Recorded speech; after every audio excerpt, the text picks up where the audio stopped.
Clyde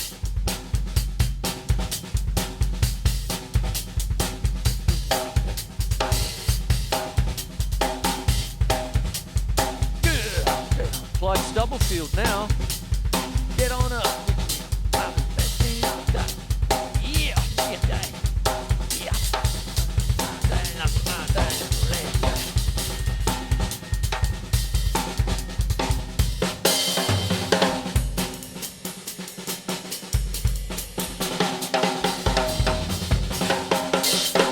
There it is. But Scott Haywood, Chicago, 25 or 6 to 4. The meaning of the song is when you have writer's block at 25 or so to 4 a.m. in the morning. And what happens is you've got dun-da-da-da-dum, dun-da-da-da-dum, dun-da-da-da-dum,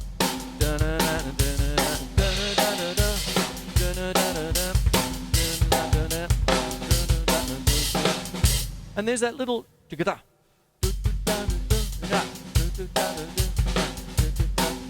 is it A minor to G to F to E? It's an Andalusian cadence, is it not? Something like that. But anyway, that's a guitar thing. That's out of my brief, is what it is. So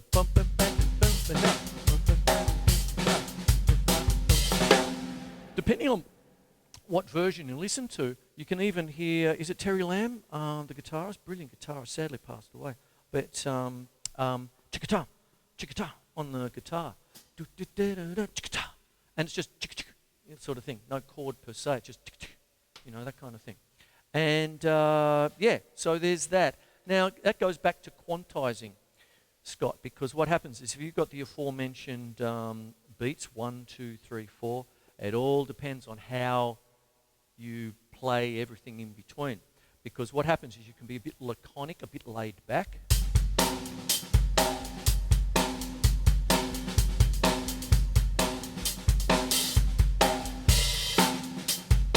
See, I'll lay back a bit, I want you to really.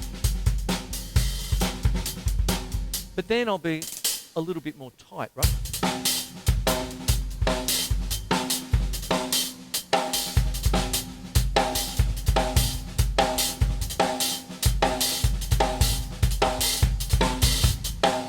And for that, I've got a pretty huge bass drum sound, for Doris and all that sort of stuff. But for that kind of thing, I might put a little bit more stuffing in or something like that or whatever to make it a little bit more like that. But essentially, can you hear that kind of...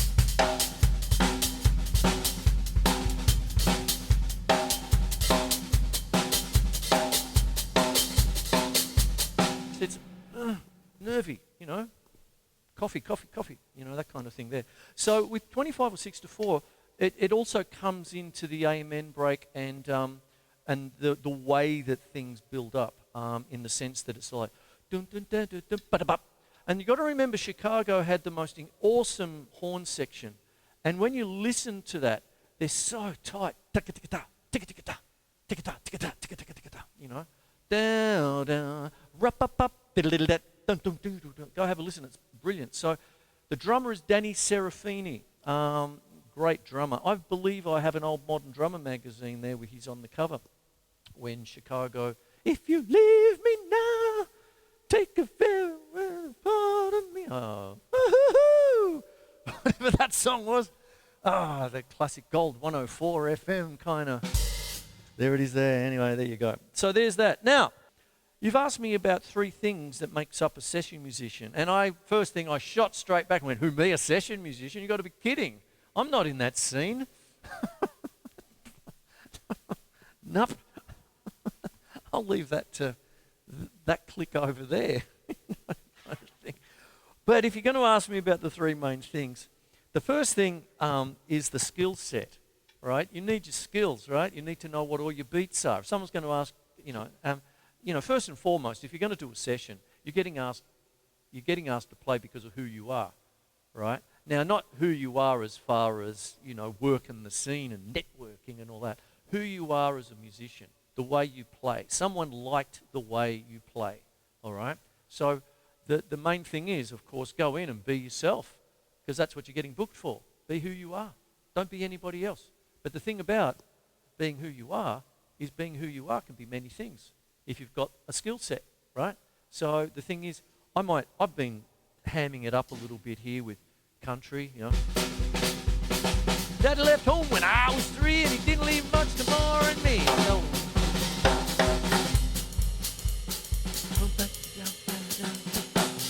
Jazz, not dead, it just smells funny.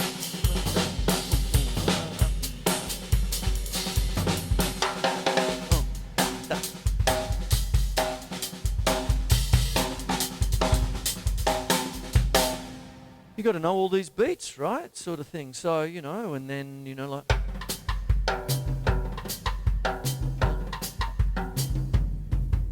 Got to know all the different beats, man. All that sort of stuff. So what goes on, that's your skill set. And then be ready to change at a moment's notice, your adaptability. Now, Marcus, this is exactly what happened to us at the session that we did together a month ago with Reggie. Reggie, if you're there, and hello. And what it is just simple things that we were talking about. And then, you know, we were going to leave that one, you know, the first part of the verse silent. And then, you know, Reggie came in, why not put that in? And then, let's listen to Queen. How about the going up fill, right? So instead of the typical going down. Yeah, I could do that. Let's go, you know. How about you just follow the lead guitar thing? And you just follow the lead. Just sing like a Barry Barlow from Jethro Tull. It's almost like he's singing along with Ian Anderson up the back, you know, and all this sort of stuff. So what goes on is there's that, the adaptability. And then, as I said, going with what you've got. You're usually getting booked because of you, right? Your sound, all that. Maybe even your particular drum set. I've actually been booked. I've had Doris go into town. And a guy's rung me up and said, I love that sound of the drum kit on the show. It was a long time ago, this was about 2004. And he said, would you mind if I actually sort of sampled the toms? Because I've got all these samples, they don't work. There's this, it's all generic. You hear this beat and it's done everywhere else. Da-da-da-da-da, can I just cut, you know? And so I spent all day just hitting Doris, you know, and then playing some basic beats. And basically, I'm wondering if I'm the dude who got sampled for that particular scene, all that sort of stuff. So that's one of the things, you see. So there it is there. Okay, so I'll start to wrap everything up, I suppose. One other thing is if you're going to do this,